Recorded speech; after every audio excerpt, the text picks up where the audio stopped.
आज मैं आपको बताने वाला हूं गोधन अर्क और गोमूत्र के अंदर क्या फर्क है, दोनों में क्या अंतर है, कौन सा लेना ज्यादा लाभदायक रहता है और क्या किसी को लेने से नुकसान भी हो सकता है, और दोनों में क्या अंतर है, हमें कब गोधन अर्क लेना चाहिए, कब गोमूत्र लेना चाहिए। मैं आपको इन दोनों का अंतर बता देता हूं आज। पहले मैं आपको एक उदाहरण देना चाहता हूं। आपने चने खाए होंगे। आपने चनों को दोनों तरीके से खाया होगा। एक तो आपने चने को भिगो के खाया होगा। जब आप चने को भिगो के रख देते हैं, जो कि स्प्राउटेड चना होता है, जिसमें से थोड़ा सा अंकुर निकल आता है, जो अंकुरित चने होते हैं, आपने वो खाया होगा। दूसरा जो चना आपने खाया होगा वो भुना हुआ चना खाया होगा, कि जब चने को भून लेते हैं। आपने दोनों चने खाए हैं, दोनों के ही अपने अपने फायदे होते हैं।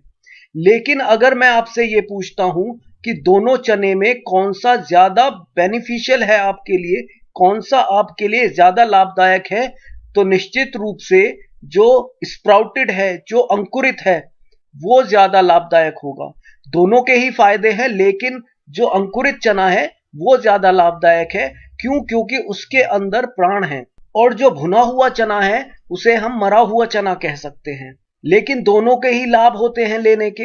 आप चाहे भुना हुआ चना खाएं या फिर आप अंकुरित चना खाएं, दोनों ही अच्छे होते हैं, लेकिन ज्यादा लाभदायक कौन सा है? अंकुरित चना है। बिल्कुल वैसे ही जो गोमूत्र है और गोधन अर्क है, या गोमूत्र अर्क बोल देते हैं, दोनों के अंदर इसी तरह का अंतर है। जो गोमूत्र है या कच्चा गोमूत्र जिसे हम कहते हैं, वो है बिल्कुल जो अंकुरित चना है उसके जैसा।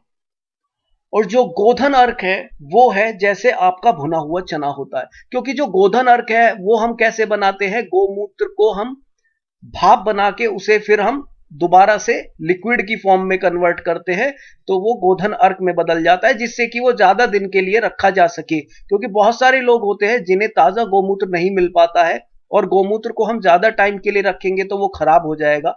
इसलिए गोधन अर्क वहां पर हम इस्तेमाल कर लेते हैं, या गोमूत्र अर्क भी बोल देते हैं, हम उसे भी इस्तेमाल कर लेते हैं। तो दोनों ही फायदेमंद है, गोमूत्र भी और गोधन अर्क भी। लेकिन अंतर मैं बता देता हूं कि अंतर क्या है। गोमूत्र के अंदर जितने ज्यादा आयुर्वेदिक लाभ है उतने गोधन अर्क के अंदर नहीं होते हैं।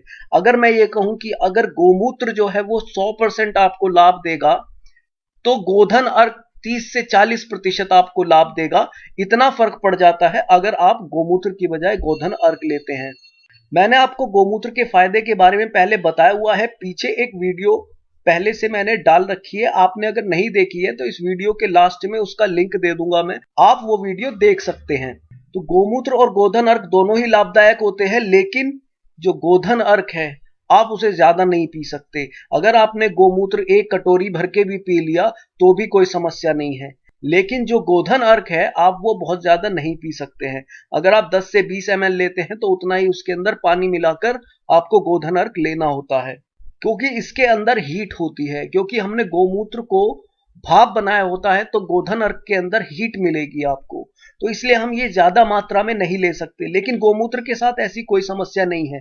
जब आप गोमूत्र लेते हैं तो आप, जरूरी नहीं है कि किसी निर्धारित मात्रा में लें, आप ज्यादा कम ले लेंगे तो उससे कोई फर्क नहीं पड़ेगा। गोमूत्र आपको लाभ ही देगा, कोई नुकसान नहीं करेगा। लेकिन जिन लोगों को गोमूत्र मिल नहीं पाता है या ताजा गोमूत्र नहीं मिल पाता है, उनके लिए गोधन अर्क अच्छा है।